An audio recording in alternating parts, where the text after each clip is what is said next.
चौकडे वाजले की गडाचे दरवाजे उघडायचे. गडावर पूर्वी अनेक गवळणी दूध विकण्यासाठी होत्या. त्यामध्ये हिरा नावाची गवळण होती, जिचं 6 महिन्याचं बाल होतं. कोजागिरी पौर्णिमेचा दिवस होता. कोजागिरी पौर्णिमेचा दिवस ती हिरकणी रायगडावर दूध विकण्यासाठी आली होती. हिऱ्याबरोबर काही गवळणी गडावर दूध विकण्यासाठी आल्या होत्या.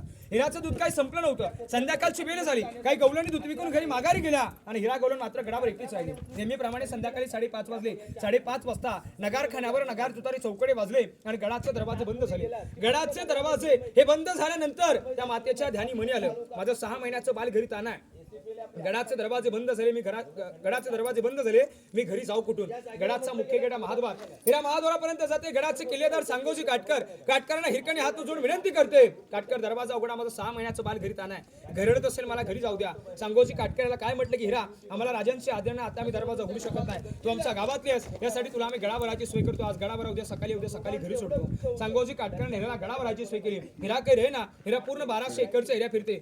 शेवटी पश्चिम कडाला जाते. तिचा बाळाचा खालूनवर आवाज येतो, पायातील चप्पल हातातील किटली काढते आणि रात्रीच्या वेळी कडा धरत धरत खाली उतरू जाते. अंग खरचटलेले, वस्त्र पाटलेले हिरा घरा परत जाते. माय ममतेने लेकराला पाळण्यातून बाहेर काढते, मांडीवर घेते, रडत बसते. दुसऱ्या दिवशी सकाळी पहाटे नगारखान्यावर नगार तुतारी चौकडे वाजतात. गडाचे दरवाजे उघडतात आणि काटकर त्या गेटला वाट पाहतात. हिरा आत्ताचे हिरा मगच तरी हिरा काही ना. सांगोजी काटकर गडावर बातमी राजांपर्यंत पोहोचवतात. राजा 2 शिपायाच्या घरी पाठवतात. 2 शिपायांना गड शोधायला लावतात. 2 शिपायांना हिराची चप्पलनी किटली त्या पश्चिम कडाला भेटते. 2 शिपायांना हिरकणी घरी भेटते. हिराला पालखीत बसून गडावर आणली जाते. हिरा घाबरते. महाराज हिराला काय शिक्षा देतात हे पाहण्यासाठी 3,500 लोक दरबारात उपस्थित झाले.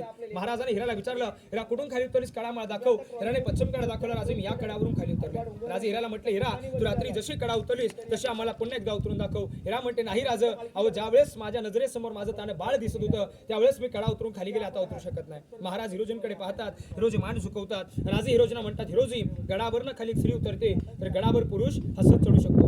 जा कडा तसा कडा बुरुज बांधा आणि बुरुजाला नाव द्या हिरकणी बुरुज. हिरोजीने कडा तसला कडा बुरुज बांधला, त्या बुरुजाला नाव दिला हिरकणी बुरुज. म्हणजे हिरकणीवरून छोटाली कविता की रायगडावर खडे पसरले शिवरायांच्या पायी आणि तीच अम्मास माणिक मोती दुसरी दौलत नाही. बाळाचे 8वेवर झाले माई माऊली वेडी पेसी आणि कडा उतरुणी धावत जाऊनी बालाला ती घेई खुशी. आतुरतेने धाडस पाहून महाराज स्तंभित झाले आणि हिरास साडी चोली देऊनी प्रेमी सन्मानित केले. अहो कड्यावरती त्या बुरुज बांधला, हो कड्यावरती त्या बुरुज बांधला, हो साक्ष आईच्या प्रेमाची. आणि कथा सांगतो ऐका अजूनी तेथील हिरकणी बुरुजाची. कथा सांगतो ऐका अजूनी तेथील हिरकणी बुरुजाची. शिवकालीन ती माता कोणासाठी तर आपल्या बाळासाठी रात्रीच्या वेळी कडा उतरून खाली गेली. आणि आजकालच्या काली स्त्रीला कुठे रात्र झाली पहिले फोनवर कॉन्टॅक्ट करेल की हॅलो फ्रीज मध्ये दूध बाळाला पाजा, मी उद्या सकाळी येते. शिवकाली हिरकणी बाळासाठी कडा उतरून खाली गेली म्हणून त्या कड्याला हिरकणी कडा म्हटला जात आहे. तर बोला छत्रपती श्री शिवाजी महाराज की जय. आता बघा समोर आपण ही 2 बुरुज पाहिली. असंच एक मध्ये बुरुज बघायला भेटतो. वरती दिसतो का समोरचा? त्याची वरची दगड पडलेली आहेत, ती बाल्कनी आहे. आपण पुढे महाराजांचा राजवाडा बघायला जाणार. बघा ही राजांची राजवाड्याच्या समोरच्या बाजूला असताना बाल्कनी सज्जा गॅलरी ती 2 मजली होती. महाराज शांत निवांत बसून हवा खात होते.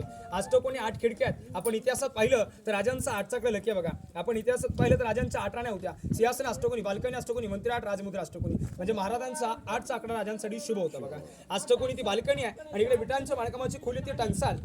जशी आता आपली रिझर्व्ह बँक नाशिकमध्ये आहे तशी आपल्या राजांची 450 वर्षापूर्वीची छोटी बँक होती. त्यात आपण बघायला पुढे जाऊया. बोला छत्रपती श्री शिवाजी महाराज की जय. बघा आता इथून थोडं सावकाश चला, थोडं